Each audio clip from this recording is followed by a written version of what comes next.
Mateo capítulo 6, y vamos a leer de lo que es versículo 9 al versículo 13, y les pido que puestos en pie, me acompañen en la lectura de Mateo capítulo 6, versículo 9 al versículo 13. Dice así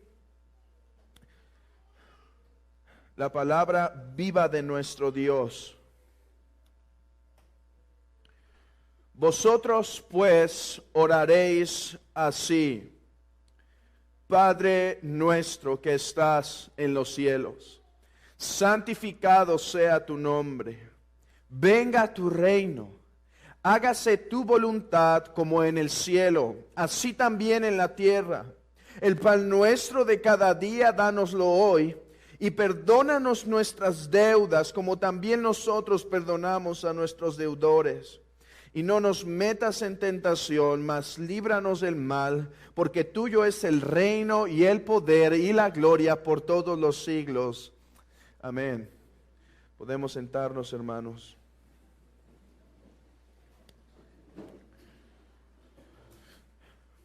Hermanos, el día de hoy continuaremos con lo que es la parte B del versículo 10. La semana pasada pudimos enfocarnos en las tres primeras palabras del versículo 10. Venga tu reino. Ahora, si el Señor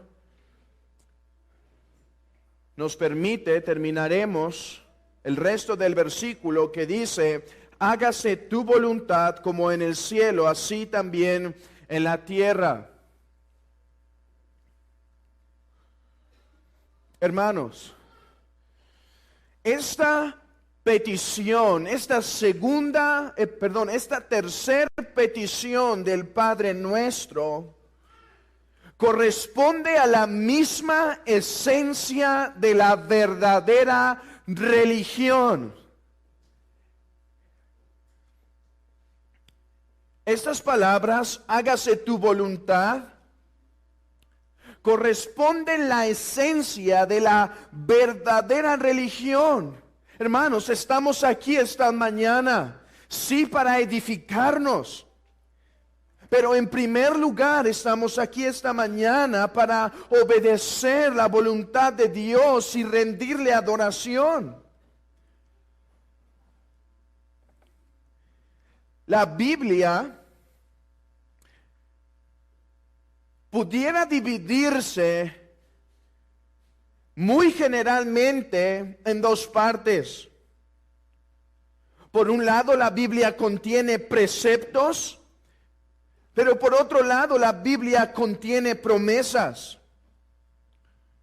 Así que la Biblia, el sentido mismo de la Biblia pareciera empujar que el propósito por el cual, al menos uno de los propósitos por el cual esta fue dada, hermanos, es para que sus criaturas le obedezcan, sus criaturas obedezcan la voluntad de Dios. Preceptos que mandan, preceptos que nos dirigen, preceptos imperativos que nos demandan qué hacer, y por otro lado promesas que nos animan a obedecer. Pensemos en las palabras o en las promesas en el contexto en el que Adán estaba. Por un lado tenía un precepto: no comer. Adán debía obedecer la voluntad de Dios, y la voluntad de Dios, aparte de la ley escrita en su corazón, era que no comiera del árbol. Pero no solo tenía ese precepto, tenía una promesa implícita que sería confirmado en un mejor estado en gloria al obedecer. Así que en los primeros 3 capítulos tenemos precepto para hacer la voluntad de Dios, demandas de la voluntad de Dios, y por otro lado promesas para promovernos, empujarnos a obedecer. Las exhortaciones que el pueblo de Israel escucha una y otra vez es respecto a volverse a los mandamientos de Dios. Las maldiciones que el pueblo de Israel atrae sobre sí es por desobedecer la voluntad de Dios. El mismo apóstol Pablo, después de haber explicado las profundidades del Evangelio y la aplicación del Evangelio para nuestras vidas, dice en Romanos 12, por tanto ruego, hermanos, por las misericordias de Dios, y habla de someternos voluntariamente a la buena, agradable y perfecta voluntad de Dios. Uno no puede leer las epístolas del Nuevo Testamento sin uno darse cuenta que Dios demanda obediencia de su pueblo. El mismo Evangelio se dice que los que no se someten al Evangelio no obedecen a Dios. Y la vida en gloria que se describe en el Antiguo Testamento y que se describe en el Nuevo Testamento es una. ¿Cómo se describe la vida en gloria del pueblo de Dios? Es una en donde su pueblo se le ofrece voluntariamente. La misma imagen que tenemos de los seres celestiales es una de obediencia y sumisión continua. Así que, hermanos, estas palabras, esta tercer petición del Padre nuestro,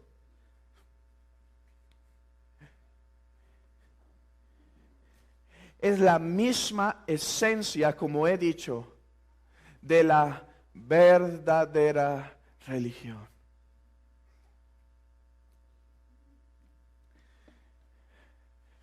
Hemos dicho que la primera petición es una petición concerniente a que el nombre de Dios sea honrado, estimado y glorificado en nuestros corazones como es debido. Santificado sea tu nombre. Deseamos que el nombre de Dios, lo que Dios es, sea estimado, sea honrado.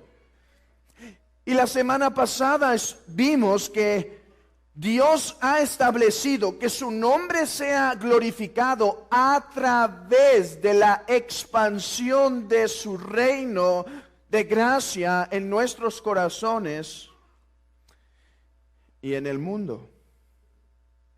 Pero miren esta conexión tan precisa de la última petición, que tu reino venga, y esta tercera petición, hágase tu voluntad.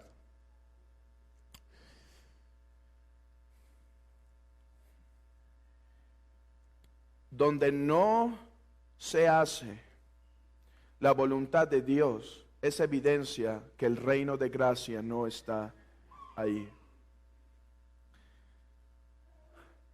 Así que esta petición, podríamos decir, está cavando más profundo para que el visible o el reino de gracia de nuestro Dios sea manifiesto claramente en la sumisión voluntaria de su pueblo.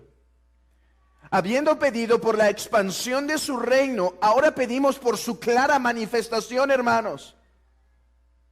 Hágase tu voluntad. Si tú estás aquí esta mañana y crees pertenecer al reino de gracia de Dios, aquel reino donde Él otorga bendiciones redentoras para con su pueblo, pero tu vida es una que no se caracteriza por esta petición, hágase tu voluntad, es evidencia que el reino de gracia no está en ti. Hermanos, esta petición pareciera como un círculo que se va haciendo cada vez más concéntrico, cada vez más a la raíz. Primero pedimos en una manera general que tu nombre sea glorificado en el mundo, en nuestros corazones. Pero después pedimos, Señor, y que para que tu nombre sea glorificado, tu reino venga.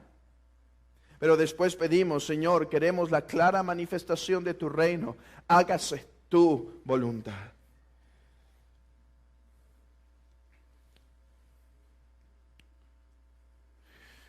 Y hay dos cosas que debemos preguntar a nuestro texto.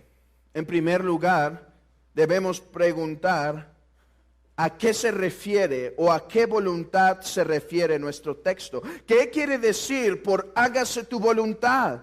Y en segundo lugar, debemos hablar o preguntarnos cuál es el estándar que Cristo está poniendo respecto a la voluntad de Dios. En primer lugar dice, hágase tu voluntad. Hermanos, debemos detenernos a meditar y pensar respecto a qué petición nuestro Señor está, a qué voluntad nuestro Señor está hablando.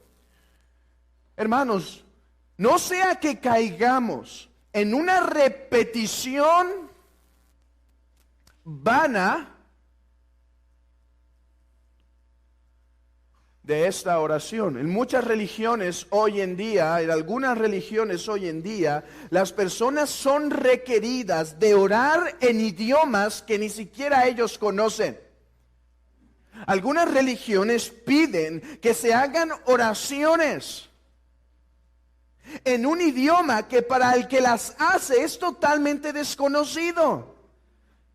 No sea que caigamos en eso de estar repitiendo en nuestras vidas de oración, en nuestra oración pública, hágase tu voluntad, cuando en realidad no conocemos todo lo que esto implica. El Señor no nos ha dado la oración del Padre Nuestro con el propósito que la repitamos monótonamente sin entender cuál es el sentido o la esencia de nuestra oración. Así que debemos trabajar en eso. ¿Qué quiere decir el texto por hágase tu voluntad?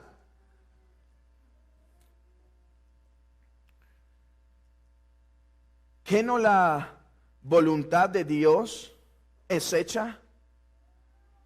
Queramos o no. ¿Por qué orar que la voluntad de Dios sea hecha si Dios es soberano sobre todas las cosas? Acompáñenme a Isaías 46. Isaías 46,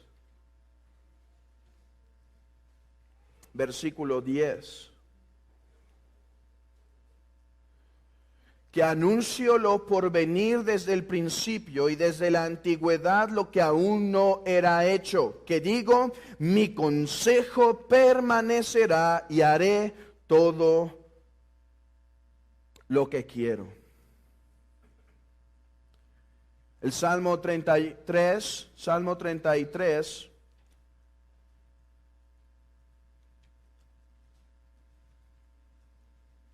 versículo 1. Dice, alegraos, oh justos, en Jehová.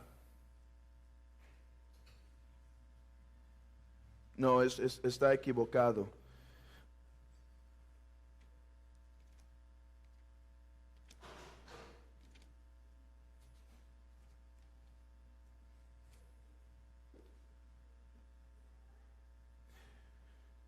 Dice Proverbios, tengo mal la cita en el Salmo, dice en Proverbios 19:21, muchos pensamientos hay en el corazón del hombre, mas el consejo de Jehová permanece. Entonces, ¿por qué estamos pidiendo que la voluntad de Dios sea hecha cuando hay claramente textos en la Escritura que nos hablan que el consejo de Jehová permanece y que no puede ser estorbado, hermanos? El consejo de Jehová, la voluntad de Jehová, los planes de Jehová no pueden ser estorbados.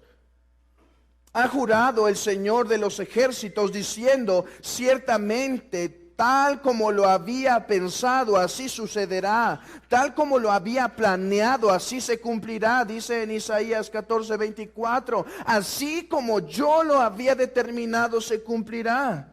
Y dice en Romanos 9, ¿quién ha resistido su voluntad? ¿Quién se ha podido oponer? ¿Quién se ha podido resistir al decreto del Señor? Entonces, ¿por qué tenemos que pedir que la voluntad de Dios sea hecha cuando la Biblia enseña que ésta será hecha? Porque vemos en la Escritura otro tipo de voluntad, una voluntad de Dios que es continuamente quebrantada por el hombre.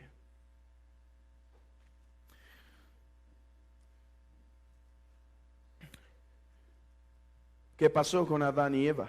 ¿No era la voluntad de Dios que no comieran del árbol del conocimiento del bien y del mal?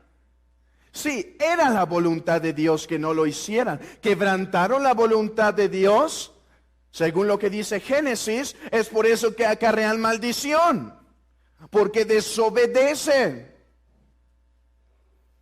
Hermanos, solo tenemos que ir unas pocas hojas en la Escritura, apenas llegar a Génesis 2, 3, 4 en adelante, y lo que nos damos cuenta es que el hombre rompe, que el hombre quebranta la voluntad de Dios. Una y otra vez, apenas los 10 mandamientos bajaban con Moisés y el pueblo ya estaba quebrantando el segundo mandamiento: no te harás imagen ni ninguna semejanza de lo que está arriba en el cielo.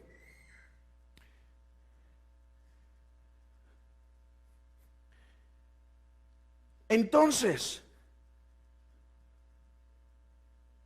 ¿cómo reconciliamos esta realidad? Que por un lado, la voluntad de Dios no puede ser quebrantada, y por otro lado, que la voluntad de Dios es continuamente quebrantada. Y no es necesario que vayamos a muchos textos para darnos cuenta de eso. He citado algunos, pero hermanos, ese es el pan diario de la humanidad. El quebrantamiento de la ley de Dios, de la voluntad de Dios. Es por eso, es por esta razón, estas dos verdades en la Escritura, que los teólogos han hecho la siguiente clasificación. Y hermanos, creo que esto es necesario decirlo. ¿Cuál ha sido la clasificación? Que hay una voluntad de Dios llamada de decreto, una voluntad inquebrantable. Y hay una voluntad de Dios de precepto que es continuamente quebrantada. Vamos a dos textos simplemente que creo que son los textos más claros para explicar esta realidad. Deuteronomio 29, 29. Dos textos que claramente explican estas dos verdades. Deuteronomio 29, 29. Dice así: las cosas secretas pertenecen a Jehová nuestro Dios, mas las reveladas son para nosotros y para nuestros hijos para siempre, para que cumplamos todas las palabras de esta ley. Por un lado dice aquí que hay una voluntad, hay unas cosas secretas de Dios que no le corresponde al hombre indagar. Eso es lo que es llamado la voluntad decretiva o la voluntad de secreto de Dios. Son los planes que Dios ha tenido y que se cumplirán, hermanos, se cumplirán. Y sería incorrecto si yo dijera, a pesar de todo se cumplirán. Es incorrecto. Más bien digo, Él guiará todas las cosas, Él orquestará todas las cosas para que esto suceda. Pero por otro lado se nos habla aquí que hay una voluntad que sí nos ha sido revelada, mas las reveladas son para nosotros, para que las obedezcamos, para que las cumplamos. Vamos a ver este ejemplo, este texto, ilustrado en un ejemplo. Génesis 50, 20. Génesis 50, 20.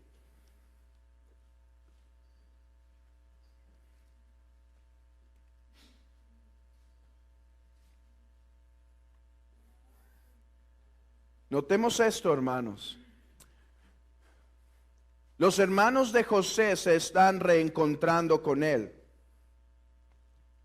¿Y qué pasa? Los hermanos de José tienen miedo. ¿Por qué? Porque saben que hicieron mal. Vendieron al hermano menor y ahora el hermano menor es casi un rey, casi al lado, casi igual que Faraón, segundo de Faraón. Es obvio que tienen miedo. Pregunta, ¿los hermanos de José cumplieron la voluntad de Dios al vender a su hermano? A la luz de este texto vamos a decir sí y no. Ellos son culpables de quebrantar la ley de Dios, de amar a nuestro prójimo. Ellos sentían celos, ellos tenían amargura, ellos estaban enfadados de José, ellos lo vendieron, ellos pecaron contra Dios. Pero vean la respuesta de José en Génesis 50:20, desde el 19. Y le respondió José: no temas, ¿acaso estoy yo en lugar de Dios? Vosotros pensasteis mal contra mí, mas Dios lo encaminó a bien, para hacer lo que vemos hoy, para mantener en vida a mucho pueblo. ¿Ok? Ustedes son quebrantadores de la ley de Dios porque ustedes pensaron mal contra mí, pero saben, Dios había decretado que una nación fuese salva. Así que, aunque quebrantaban la voluntad de precepto, de mandamiento, la voluntad revelada de Dios, sin embargo, su voluntad secreta se estaba cumpliendo para que una nación fuese preservada. Hermanos, ¿podemos ver esta realidad? Hay una voluntad de precepto. Los mandamientos de Dios y todos los indicativos que tenemos en el Nuevo Testamento, pero hay una voluntad de decreto. La voluntad de decreto es secreta. Y esta voluntad de decreto siempre se cumplirá. Teniendo esto en mente, preguntamos por cuál voluntad de Dios estamos pidiendo. Obviamente no es necesario pedir que la voluntad secreta de Dios se cumpla. No es necesario pedir por ello. Ella se cumplirá. Es más, hermanos, no solo diríamos que no sería necesario, ni siquiera la conocemos. Ni siquiera la conocemos. Es una voluntad que solo pertenece a Dios. Y sería un atrevimiento incorrecto tratar de indagar en lo que Dios no nos ha revelado. Estamos pidiendo entonces en esta oración respecto a la voluntad de precepto. Dice 1 Tesalonicenses 4, la voluntad de Dios es vuestra santificación. Es por ese tipo de voluntad que estamos pidiendo. La oración, parafraseando o interpretando la oración, diría algo semejante: oh Señor, ahora conozco tu voluntad. Entonces te ruego que inclines mi corazón a tus mandamientos, como dice el salmista: inclina mi corazón a tus mandamientos. Señor, no estoy pidiendo por tu voluntad secreta. No estoy clamando por lo que no conozco. Te estoy pidiendo que lo que ya revelaste sea una realidad en mi vida. Hermanos, esta palabra, la voluntad de Dios, esta frase es muy común en nuestro vocabulario.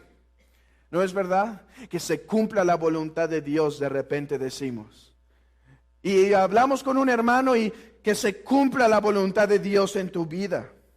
Sin embargo, muchas veces no entendemos las consecuencias reales de estas palabras, o lo que debería haber en nuestro corazón cuando decimos estas palabras.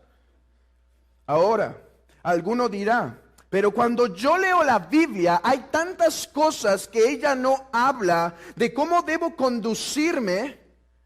Hay tantas cosas del siglo XXI que la Biblia no toca.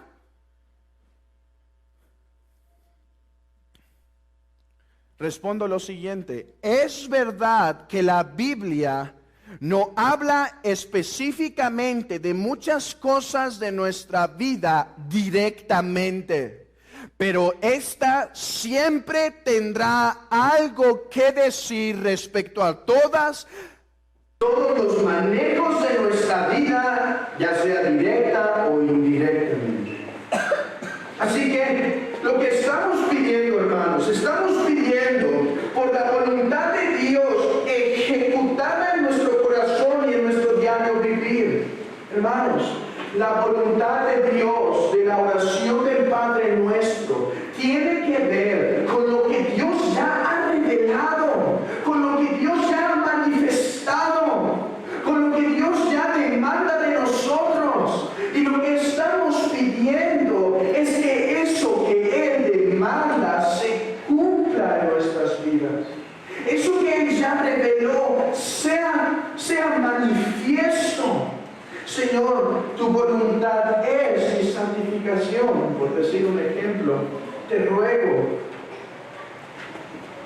que tu voluntad sea hecha en mi vida. Ahora, habiendo hablado y definido por causas de claridad a qué se refiere el texto en cuanto a la voluntad de Dios, que se refiere a lo que Dios ya ha revelado en cuanto a su voluntad para con sus criaturas, ¿podría alguien sentirse satisfecho aquí debido a que en cierta manera obedece la voluntad de Dios? Estoy aquí esta mañana y estoy obedeciendo la voluntad de Dios. No estoy en adulterio, estoy obedeciendo la voluntad de Dios. No miento, y así hago la voluntad de Dios. Pero hermanos, la petición tiene una segunda parte. Vayamos a Mateo 6. Mateo 6, en el versículo 10. Hágase tu voluntad. Se establece el estándar de esta petición. Se establece un estándar, hermanos. ¿Cuál es el estándar? Dice el texto: como en el cielo, así también en la tierra. Hágase tu voluntad, Señor. Así como es hecha en los cielos, que así sea hecha en la tierra. Entonces, este texto nos da una verdad demasiado clara. Hay una diferencia, hay una gran diferencia entre la ejecución que se lleva en el cielo de la voluntad de Dios y la ejecución de la voluntad de Dios en la tierra. Este mundo camina en los mismos pasos de su padre Adán, poniendo los mandamientos de Dios en una balanza para ver si ante sus ojos esto es digno de obediencia, y eligiendo entonces caminar en sus propios consejos y caminos. Pero no es así como la voluntad de Dios es hecha en el cielo. No es así como la voluntad de Dios es hecha en los cielos. Entonces una pregunta nace inmediatamente: ¿cómo es hecha la voluntad de Dios en los cielos? ¿Verdad? Porque si no sabemos cómo se hace la voluntad de Dios en los cielos, no tenemos mucho fruto en cuanto a esta petición. Así que esta petición presupone que hay revelación en la Biblia en cuanto a la obediencia de los seres celestiales. Hay revelación en la Escritura en cuanto a cómo los seres celestiales obedecen al Señor. ¿Cómo es la obediencia de ellos, hermanos? Ahora, quiero aclarar que aquí tomaremos lo que la Biblia ha revelado y no usaremos nuestras mentes y nuestra imaginación en esto, sino nos pegaremos completamente a lo que la Biblia enseña de la obediencia de estos seres. Les pido que me acompañen al Salmo 103.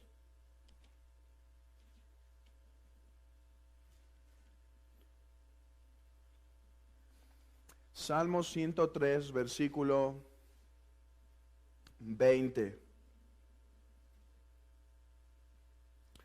Bendecid a Jehová vosotros sus ángeles, poderosos en fortaleza, que ejecutáis su palabra, obedeciendo a la voz de su precepto. Hay una cosa que queremos enfatizar aquí. Obedeciendo a la voz de su precepto.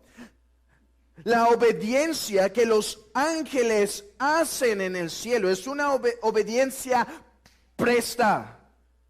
Es una obediencia instantánea, rápida en cuanto a su actuación. A diferencia de los hombres que aun cuando saben cuál es la voluntad de Dios, se detienen y caminan paso a paso para ejecutarla, los ángeles la ejecutan al instante. No esperan, no evalúan si es conveniente, ellos la hacen al instante.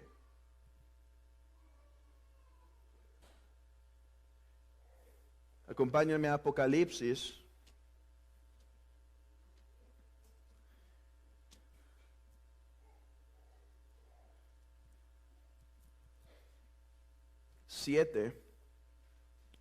Versículo 15. Y quiero aclarar que este pequeño estudio de la obediencia de los ángeles no está terminado. Hay mucho más que dice la Biblia, solo vamos a tocar unos aspectos. Así que si alguien quisiera hacer un estudio exhaustivo, creo que sería de mucha bendición. Cómo es que la obediencia, cómo es que la voluntad de Dios es hecha en los cielos y cómo debemos entonces orar que así sea hecha por nosotros. Dice en Apocalipsis 7:15, por esto están delante del trono de Dios y sirven día y noche en su templo. El que está sentado sobre el trono extenderá su tabernáculo sobre ellos. Es una obediencia incansable. Dice el texto, día y noche están trabajando continuamente para ejecutar la voluntad de Dios, hermanos. A diferencia del hombre, no solo del hombre que no conoce al Señor, sino muchas veces del cristiano, que pareciera darse ciertos tiempos de refrigerio en cuanto a la voluntad de Dios, y como si quisiera cierto tiempo de vacaciones para permitirse hacer lo que su voluntad desea. Sin embargo, la obediencia de los ángeles es una incansable. Día y noche trabajan. Además, la obediencia de los hombres, según Isaías capítulo 6, no tienen que ir ahí, es una obediencia humilde. ¿Qué quiero decir con esto, hermanos? Dicen que los ángeles, los que están delante del trono del Señor, se están cubriendo el rostro, se están cubriendo los pies y con sus otras dos alas se mantienen en vuelo.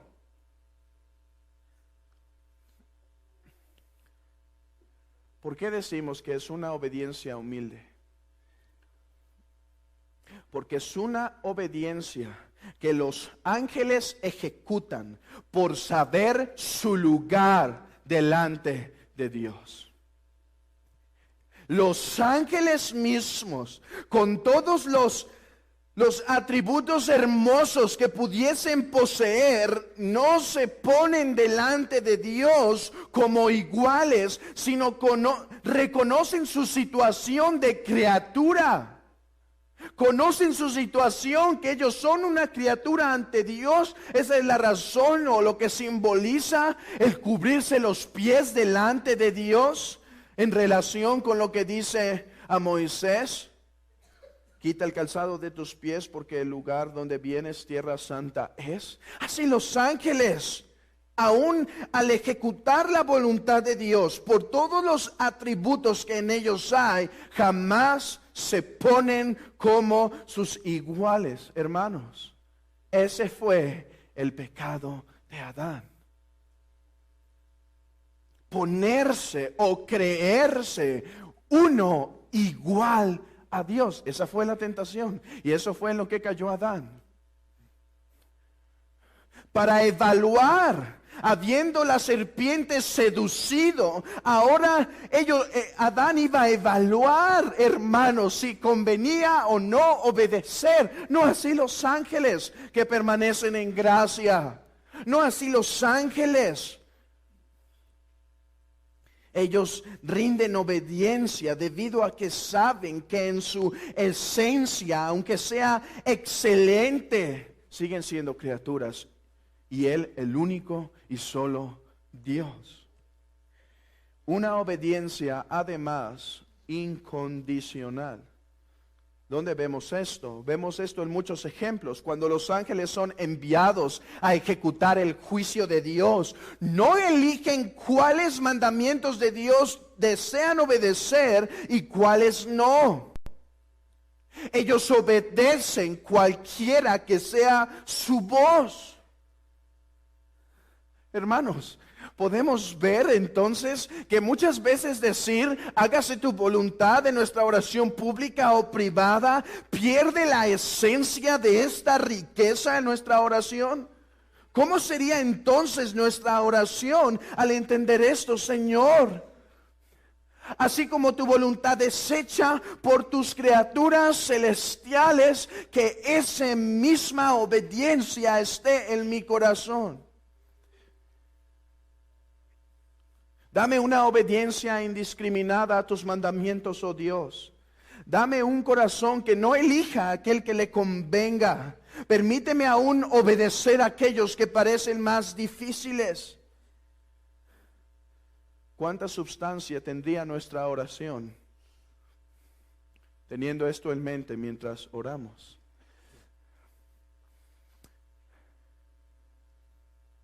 Ahora, hay tres elementos que, hermanos, hay tres cosas de la cual nuestra oración será continuamente bañada. Hay tres cosas, hermanos, que si verdaderamente oramos, si conscientemente oramos por la voluntad de Dios en nuestras vidas, hay tres cosas que no podrán faltar. Hay tres peticiones que no podrán faltar. ¿Cuáles son estas tres peticiones? Autonegación, sumisión y fidelidad. Permítanme explicar esto con las palabras del Catecismo de Heidelberg. La pregunta 124 dice de la siguiente manera: ¿cuál es la tercer súplica? Hablando del Padre Nuestro. Dice así: respuesta: sea hecha tu voluntad como en el cielo, así también en la tierra. Es decir, escuchen esto, hermanos, haz que nosotros y todos los hombres renunciemos a nuestra propia voluntad y con toda humildad obedezcamos la tuya, que es la única buena, para que cada uno de nosotros cumpla su deber y vocación tan fiel y gozosamente como lo hacen los ángeles en el cielo. Quiero confesar que al momento de haber leído el Catecismo de Heidelberg, leí la pregunta y leí la respuesta para ver si me daba cierta luz en cuanto a la predicación. Y cuando vi el catecismo dije, no, creo que está hablando de otra cosa. Pero en el proceso de ir viendo qué es lo que tenían en mente estos hermanos que hicieron este catecismo, Ahora, podían fallar, el catecismo sí podía fallar, es hecho por hombres. Pero ¿qué es lo que tenían en mente? Pude darme cuenta que muy probablemente lo que ellos tenían en mente al hacer este catecismo era la obediencia de los ángeles. Así que terminando de indagar un poco en cómo es la obediencia de los ángeles, me di cuenta por qué estos hermanos decían que debemos orar por renunciar a nuestra propia voluntad y con toda humildad obedecer la tuya, que es la única buena, para que cada uno de nosotros cumpla su deber y vocación tan fiel y gozosamente como lo hacen los ángeles. Autonegación, renunciemos a nuestra propia voluntad. ¿Por qué, hermanos? ¿Por qué? ¿Por qué debemos orar continuamente por la renuncia de nosotros mismos? Porque cuando estamos rogando al Señor, hágase tu voluntad como en el cielo, así presta, así indiscriminada, que así sea la voluntad, hermanos, nos damos cuenta que inmediatamente nuestro corazón lucha con algo y que no es tan presta y que no es indiscriminada por la siguiente razón: porque nuestros deseos continuamente se oponen a la voluntad de nuestro Dios. Hágase tu voluntad. La esencia de esa oración debe estar acompañada con una oración y clamor continuo de autonegación. Si alguno quiere venir en pos de mí, niéguese a sí mismo, tome su cruz y sígame.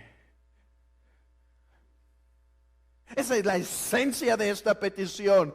Hágase tu voluntad, oh Señor. Pero me encuentro que pidiendo hágase tu voluntad, mis deseos se oponen.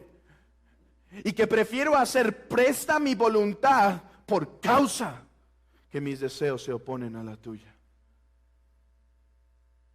Además, oramos por sumisión. Dice el catecismo: con toda humildad obedezcamos la tuya, que es la única buena. Con toda humildad. Muchas veces, si oramos verdaderamente, hágase tu voluntad, un sentido de sumisión acompañará nuestra petición, hermanos.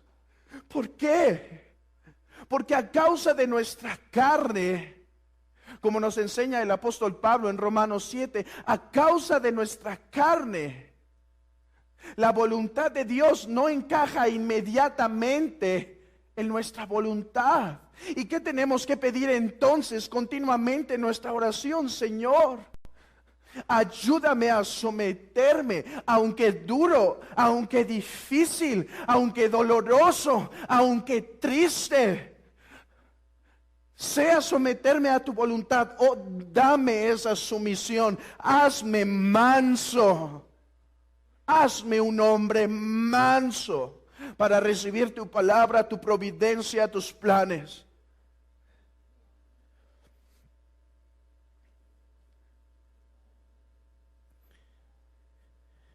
Y muchas veces, hágase tu voluntad, irá acompañada de una petición y clamor de fidelidad. Miren cómo lo dice el catecismo: para que cada uno de nosotros cumpla su deber y vocación tan fiel y gozosamente.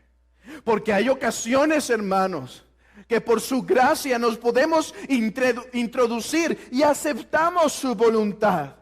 Y aceptamos su voluntad. Pero saben, el proceso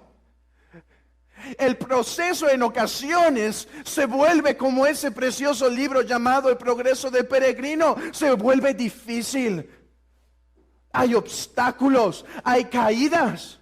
Y volvemos a ver las demandas que nuestro Señor nos pide y nos hacen tambalear en cuanto a nuestra firmeza. Entonces, al orar, hágase tu voluntad, debe ir acompañada de un clamor continuo: Señor, he tomado el arado, dame fidelidad para no voltear atrás. Porque si alguno pone su mano en el arado y mira hacia atrás, no es digno de mí.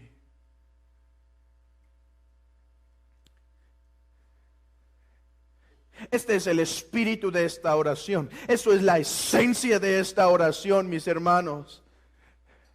Que roguemos, hágase tu voluntad. Y habiendo descubierto cómo nuestros pecados y voluntad se opone a la del Señor, roguemos por sumisión, roguemos por autonegación, clamemos por fidelidad.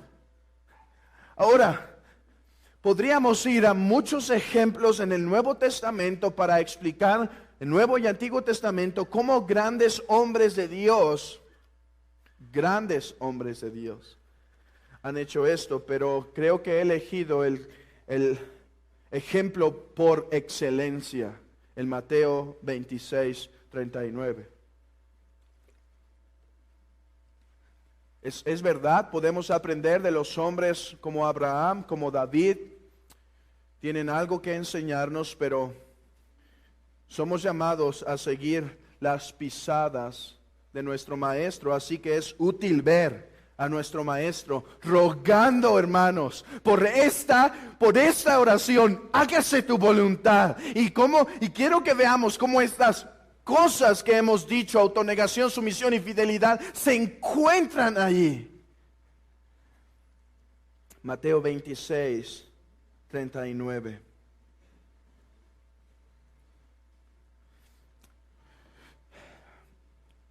Y yendo un poco adelante, Mateo 26, versículo 39, se postró sobre su rostro, orando y diciendo: Padre mío, si es posible, pasa de mí esta copa, pero no sea como yo quiero, sino como tú. Vino luego a sus discípulos y los halló durmiendo y dijo a Pedro: ¿Así que no habéis podido velar conmigo una hora? Velad y orad para que no entréis en tentación. El espíritu a la verdad está dispuesto, pero la carne es débil. Otra vez fue y oró por segunda vez diciendo: Padre mío, si no puede pasar de mí esta copa sin que yo la beba, hágase tu voluntad.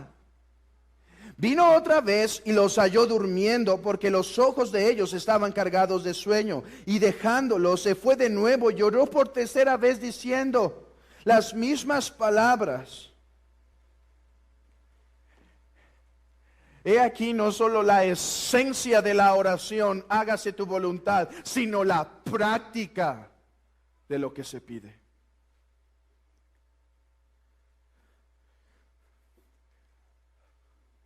Hermanos,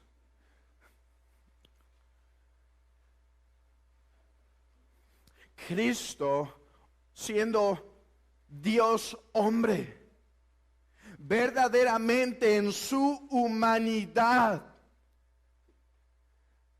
deseó que la copa pasara de él.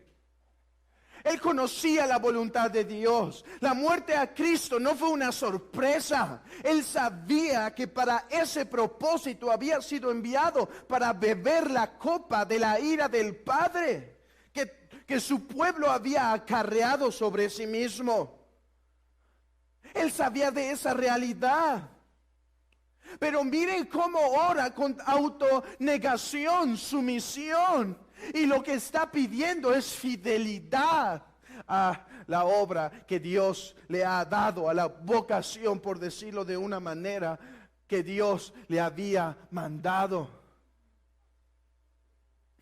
Padre, no se haga como yo quiero, sino como tú. Hermanos, he allí el Dios hombre, he allí Cristo sometiéndose totalmente a la voluntad de Dios en autonegación de sus propios deseos, de su propia estabilidad, de su propio bienestar. no rogando por ellos, sino pidiendo que en última instancia la voluntad de Dios sea hecha. La sumisión de Cristo en esta oración es evidente y Él clama y después es fortalecido para llevar esta carga, cuando un ángel aparece y lo fortalece inmediatamente. Hermanos, cuando rogamos al Señor, hágase tu voluntad, ¿está nuestra oración bañada de estas realidades? Déjame te digo algo, hermano. Y parece extraño y va a necesitar que tome tiempo para explicarlo, pero es un breve tiempo. Pero déjame decirte algo. Hay momentos en donde no debes orar, hágase tu voluntad. ¿Qué quiero decir con esto? Cuando conscientemente estás caminando y cuando conscientemente estás quebrantando los mandamientos de Dios, pedir hágase tu voluntad no es un acto sino de hipocresía. Algunos oran, Señor, sé que no debo estar con esta persona que no es creyente, pero hágase tu voluntad. Esa es una forma profana, pagana, hipócrita de orar al Señor. Es clara la voluntad de Dios. No os unáis en yugo desigual con los incrédulos. Más bien debes orar, perdona mis pecados, perdona mi necedad, oh Dios. Oh, ayúdame a quebrantar esto, dame la fortaleza. También no debes orar cuando los mandamientos de Dios son tan claros, si es la voluntad de Dios que los hagas o no.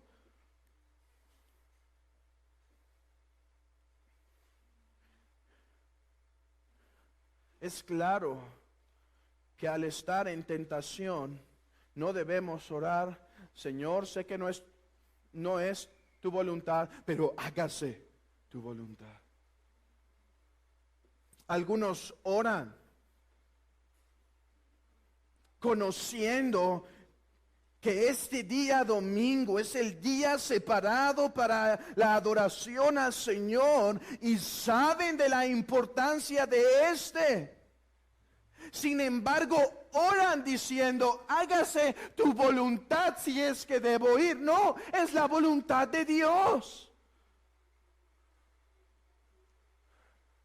Orar de esa manera, como he dicho, no es más que hipocresía. Y hermanos, muchas veces en ella caemos. Tratándonos de engañar a nosotros mismos, sabiendo que el mandamiento es claro y engañándonos diciendo, pero hágase tu voluntad. Esa es una manera incorrecta de orar esa petición.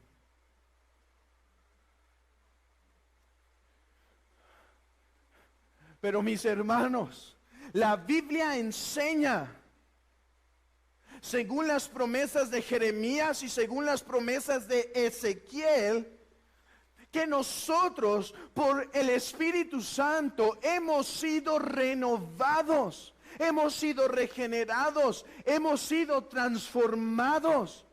Así que cuando nosotros pedimos, hágase tu voluntad, hermanos, hablando a ustedes, hermanos, pedimos a la luz de un cambio que ya ocurrió y que ahora nos deleitamos en la voluntad de Dios. Hermanos, se ha implantado en nosotros esa simiente. Ya ha ocurrido la regeneración y nosotros rogamos para que los ataques externos de nuestra propia carne, del diablo y el mundo, que nos empujan para someter la voluntad de Dios a nuestra voluntad, sean vencidos por el poder de su gracia. Y oramos con esta realidad ya existiendo en nuestros corazones. Oramos, hágase tu voluntad. Diciendo, Señor, es cierto, una vez caminaba simplemente bajo el deseo de mi voluntad, pero ahora por tu gracia la deseo, hazla crecer, hazla madurar. Ayúdame a vencer mis enemigos.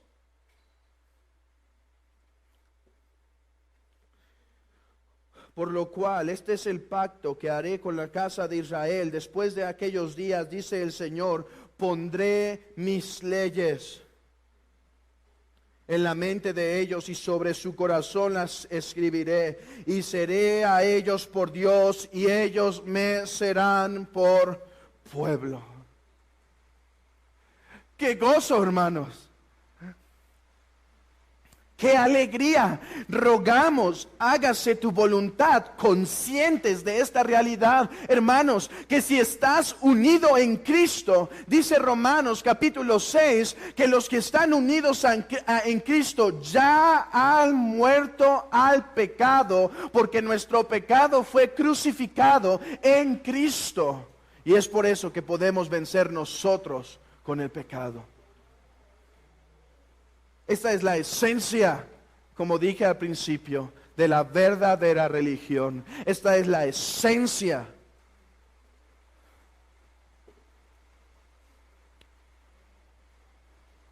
de la vida que agrada a Dios, hermanos. Recordemos que el Padre Nuestro no fue dado como una simple sugerencia, por si quisiéramos orar de esa manera. El Padre Nuestro fue dado, el Señor, dándonos un patrón que demuestra que ese tipo de oración es uno que agrada a Dios. ¿Cuánto que pedir en estas tres primeras peticiones? Que tu reino venga, santificado sea tu nombre, que tu reino venga, hágase tu voluntad. Ahora, amigo, si tú dices, yo quiero hacer la voluntad de Dios, a ti el Señor te manda algo. Obedece el Evangelio.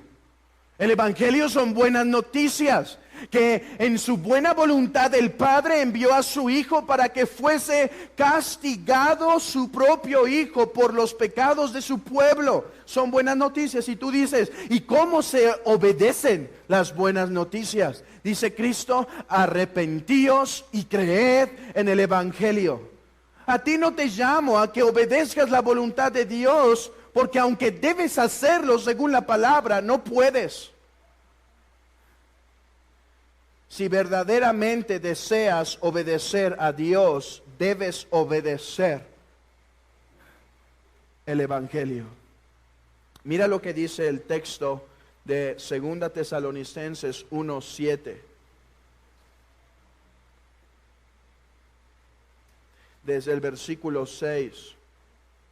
Porque es justo delante de Dios pagar con tribulación a los que atribulan, y a vosotros que sois atribulados, daros reposo con nosotros, cuando se manifieste el Señor Jesús desde el cielo con los ángeles de su poder en llama de fuego, para dar retribución a los que no conocieron a Dios ni obedecen al Evangelio de nuestro Señor Jesucristo.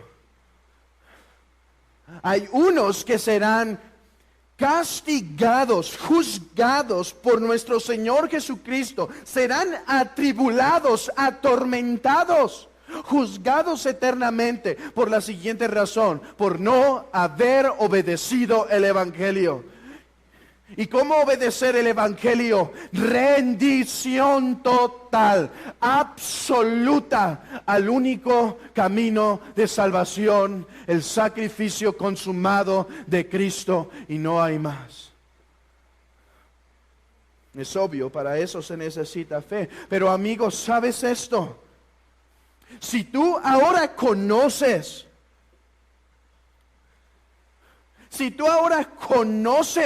a Dios, conoces algo de la voluntad de Dios. La Biblia dice que la palabra de Dios es luz que alumbra.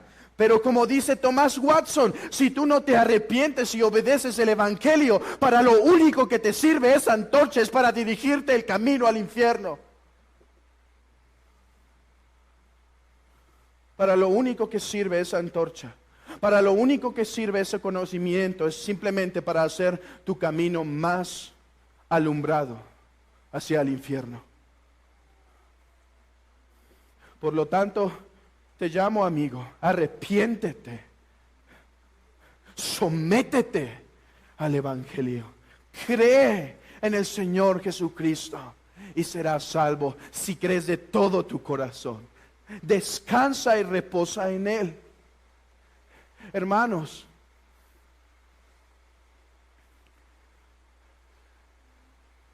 quiero terminar con esto. Hay otra manera profana o hipócrita de orar, hágase tu voluntad. Hay otra manera. Hay una que es evidente que es hipócrita, la que acabamos de mencionar. O quebrantando los mandamientos de Dios y pidiendo que se haga la voluntad de Dios. Pero hay otra, hermanos, en la cual somos más propensos a caer.